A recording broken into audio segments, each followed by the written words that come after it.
কি হয়ে গেল এটা? এরপরও বলবো আমরা নাকি মানুষ? মানুষ হয়ে মানুষের ক্ষতি এভাবে করে? এভাবে কেউ কারো ধ্বংস চায়? ধ্বংস করে দেয় একটা মানুষকে? এমনই একটা ঘটনা ঘটে গেল আমাদের তজুমুদ্দিন থানায়, শম্ভুপুর ইউনিয়ন ৯ নং ওয়ার্ড চারপাশি পোলের গোড়ায় মুসলিম ভাইয়ের খামারে। এমন কোন শত্রুতামি ছিল যার জন্য এত লক্ষ লক্ষ টাকার মাছ নষ্ট করে দেওয়া হলো? এটা শুধু ওনার ক্ষতি নয়, এটা দেশের ক্ষতি, আমাদের এলাকার ক্ষতি, আমাদের সমাজের ক্ষতি। অঝরে অসহায়ের মতো কাঁদছে মানুষটা তার এত বড় শখের খামারটা হারিয়ে। ওনার এত বড় খামারে লক্ষ লক্ষ টাকার মাছের পুকুরটার মধ্যে পানিতে বিষ মিশিয়ে ধ্বংস করে দিল এই খামারটা। সমস্ত মাছ মরে পচে ভেসে আছে, বিষাক্ত করে দিছে পানিগুলো। আসলে এটা কেমন মনুষ্যত্ব, কেমন মানুষের কাজ? এভাবে মানুষ ক্ষতি করে?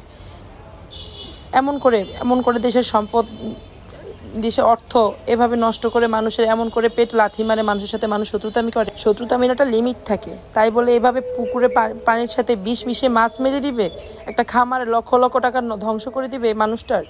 মানুষ হিসাবে সত্যি লজ্জিত।